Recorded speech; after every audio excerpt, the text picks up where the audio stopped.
dapat juga. Kenapa? Sebab hak mutlak adalah hak mutlak Allah. May yahdihillahu fala mudhillalah wa may yudlil fala hadiyalah. Siapa-siapa yang Allah nak bagi hidayah, tak ada siapa pun boleh halang. Siapa-siapa yang Allah tak mau bagi pada dia, tak ada siapa pun boleh tolong. Sebab itu bila kita menyambut tahun baru ataupun awal Muharram, sebenarnya ma'al hijrah tu tak tepat pada dasarnya. Sebab Nabi tidak berhijrah pada bulan Muharram sebenarnya. Bulan Muharram ni diambil kira masa hijrah Nabi. Saidina Umar tulis sebagai tahun hijrah. Masa zaman Nabi tak ada tahun hijrah kan. Dia tak ada tahun, dia ada bulan aja. Seperti mana disebut di dalam surah At-Taubah ayat 36. Iddatash syuhuri 'indallahi 12 syahran fi kitabillah yauma khalaqas samawati wal ardh. Sesungguhnya di sisi Allah itu ada 12 bulan jumlahnya. Semenjak Allah cipta langit dan bumi lagi, sudah ada 12 bulan. Dan termaktub di dalam kitabillah, yakni Al-Quran. Tapi disebabkan kita yang tak berapa mengaji ni, kita kata 12 bulan itu hak milik orang barat. Akhirnya, kita tak kenal bulan Islam. Yang kenal bulan Islam, Ramadan, Syawal. Yang lain dia kenal Januari, Februari, Mac, April, Mei, Jun, Julai, Ogos sampai habis. Nampak? Bila kita kata sebenarnya orang Yahudi itu jahat, tapi kita pun lebih kurang dengan dia je. Kalaulah nasyid dia tak buat nama lagu tu, nama bulan tu, tak ingat kita. Itu ada nasyid pun tak hafal. Muharram, Safar, Rabiul Awal, Rabiul Akhir, Jamadil Awal, Jamadil Akhir, Rajab, Sya'ban, Ramadan, Syawal, Zulqaidah, Zulhijjah. Itu pun tak hafal. Yang hafal siapa? Cucu. Atuknya, neneknya, waduh. Tak adanya. Kan? Jadi, mari kita sama-sama fikir kat sini ni. Ma'al hijrah versus New Year. Ataupun tahun baru Islam. Di antara tahun baru Islam dengan tahun baru orang Yahudi, mana yang kita mengambil pengajaran daripadanya? Pada dasarnya tak ada masalah. Kau ikutlah tahun mana pun tak ada masalah. Tetapi apa yang perlu dalam ingatan kita adalah setiap Allah tambah tahun bagi kita, bermaksud semakin tambahnya umur kita. Semakin banyak tambah umur, bermaksud semakin banyak kita guna ruang yang telah diberi oleh Allah. Bila kita guna banyak umur yang diberi Allah, bermaksud setiap kali tahun baru, maka kita semakin dekat kepada kematian. Tak sepatutnya bila sampai hari jadi, contoh 17 hari bulan 5 1970, atuknya dah umur 75 tahun, 3 tingkat kek. 75, 7 lilin yang besar, 5 lilin kecil. Nyanyi kasih atuk, happy birthday to you, happy birthday to you, happy birthday to my atuk, happy birthday to you. Atuk tarik-tarik nafas, chalo bete, chalo karte hai. Itu je bagi umur yang ada. Nah, sebab tu perkara yang pertama sekali, bila saya mula tadi, saya terus baca wal asr innal insana lafi khusr. Sebab apa? Sebab manusia ni dia sentiasa dalam keadaan rugi. Bila datangnya tahun baru, kita kena bukan sekadar sambut macam ni, bukan. Tapi kita kena muhasabah diri. Ada kawan kita dah mati. Siapa nama? Housemate kita dah mati. Office mate dah mati. Classmate dah mati. Mate kita pun dah mati. Tapi kita tak dapat pengajaran daripada kematian yang berlaku. Akhirnya kita lupa. Melihat kematian, kita rasa akhirnya bila sampai waktu tidur, mimpi gigi atas patah, ada orang jauh mati ni. Gigi bawah patah, ada orang dekat mati ni. Dia tak mati-mati, orang aja mati. Itu manusia. Dia lupa mengambil pengajaran yang Allah sedang bagi kepada dia.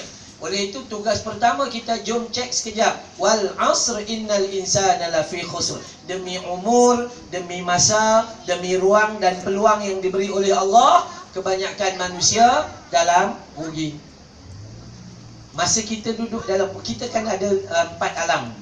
Alam rahim dalam perut mak, Alam dunia kita sedang dudukinya, alam barzah atau alam kubur yang bakal kita akan duduki, dan juga alam akhirat. Alam rahim, alam yang paling sempit dan paling tenang. Tak ada masalah apa-apa pun dalam perut. Ada pernah dengar budak batuk dalam perut mak? Kong, kong, kong. Tak adanya. Kan tak ada masalah. Budak tak payah pergi kerja, nak cari gaji, nak itu, nak ni, tak payah. Apa mak dia makan, dia dapat. Apa mak dia minum, dia dapat. Mak dia makan aiskrim, sejuk dia kat dalam. Mak makan cili api, panas dia kat dalam. Itu aja dia dapat. Tapi manusia mula rugi bila lahir aja ke dunia. Perkara pertama kita buat adalah nangis. Lahir aja ke dunia, bukan hanya kita lahir. Kata Nabi akan lahirlah seekor jin kafir, yakni yang bernama Qarin, yang akan menduduki bahu kiri kita dan mengajak kita kepada kejahatan. Nangis bermula rugi kita. Masuk atas dunia kita rugi. Esok dah besar sikit, 6 tahun kena pergi tadika, lagi rugi. Dulu masa duduk kat rumah boleh golek-golek tengok Doraemon, Power Rangers. 6 tahun kena pergi sekolah, lagi rugi. Esok dah pandai sikit, masuk sekolah rendah, lagi rugi. Homework banyak, cikgu marah, balik di rumah mak marah, semua marah. Dah dapat UPSR 5A, lagi rugi. Masuk MRSM, lagi rugi. Dulu kat rumah makan, mak bapak siap atas meja. Dulu pakai baju semua, mak bapak tolong basuhkan. Masuk MRSM, makan, beratur panjang, baju basuh sendiri, rugi. Besok dah kerja, lagi rugi. Masa duduk dengan mak bapak tanggung, motor pun mak bapak bayar. Masa kita dah duduk sendiri, motor bayar sendiri. Rumah sewa bayar sendiri. Udah menikah, lagi rugi. Bukan takat kita kena cari kita makan aja, nak bela anak orang pula tu. Bini dapat kuat makan pula. Dapat anak, lagi rugi. Kenapa? Pukul 4 pagi tak dapat tidur, anaknya kembung perut. Ya, anaknya kembung perut. Saya dekat rumah, minta maaf, saya pengamal perubatan Islam di bawah Darussalam Ustaz Ismail Kamus. Ya, kalau dekat sini Darussyifaq lah banyak lah. Ya, kami sana di Seri Gombak, Darussalam Ustaz Ismail Kamus. Kadang-kadang orang datang rumah pukul 4 pagi. Pukul 4 pagi kita tengah mimpi. Iyalah, balik dah lambat. Ini balik daripada sini sampai sana 1.5 jam ke Bukit Beruntung. Ya, balik sampai tak sempat nak tidur lagi. Jadi tidur lena, tiba-tiba ada orang panggil pukul 4 pagi. Kita tengah mimpi Aishwarya Rai, Preity Zinta, Priyanka Chopra. Ustaz pun kenal tau. Semua mimpi, duk sedap-sedap dah. Vada karo nahi chodo, gitu merasa jahat tum ho vahame bihu. Sambung. Ya, memang mimpi. Tapi dia datang, tekan bel rumah, bagi salam, kita pun turun, Waalaikumsalam. Dia kata, Ustaz, tolong tengok anak saya, Ustaz. Nangis dari maghrib sampai jam 4 pagi ni. Ustaz, saya rasa anak saya ni kena gangguan jin.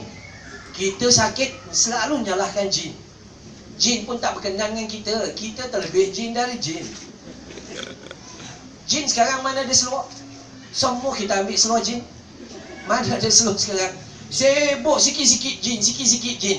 Tengok mak dengan ayahnya datang ke rumah Ustaz, aurat pun tak tutup. Patutnya anak dikuasai jin, sebab mak dan bapak pun mak bapak jin. Nah, kena faham tu. Yang tu sangat-sangat kena faham. Akhirnya rugi, sangat rugi. Dan ada orang menikah tapi tak pandai sebenarnya. Dia pandai menikah je, jaga anak tak pandai. Kita ambil anak dia tu, ketuk perut, ya Allah, rebana ubi bunyinya. Dum-dam. Akhirnya saya panggil orang rumah saya yang bawa minyak yui cap limau. Sapu ya minyak yui cap limau. Bismillahi a'udzu bi'izzatillahi wa qudratihi min syarri ma ajidu wa uhadiru. Bismillahi tawakkaltu 'ala Allah wa la haula wa la quwwata illa billah. Selesai. Elok kentut berut sampai lena. Esok dah dapat cucu, lagi rugi. Anak-anak semua pergi makan angin, cucu tinggal dengan kita. Nak pergi masjid tak boleh, nak pergi marhaban tak boleh. Kan marhaban orang perempuan rajin sekarang. Orang perempuan marhaban, orang lelaki meraban. Tapi saya tahu sahabat kita ni orang marhaban. Sebab dia mengaji tu dengar qori. Ya. Sini ada kumpulan marhaban. Orang lelaki. Ada. Orang perempuan ada orang perempuan. Lelaki tak ada. Memang. Sebab tu saya kata memang lelaki tak ada. Walaupun ada orang yang suara sedap, lelaki memang tak ada. Sekarang siapa ambil alih?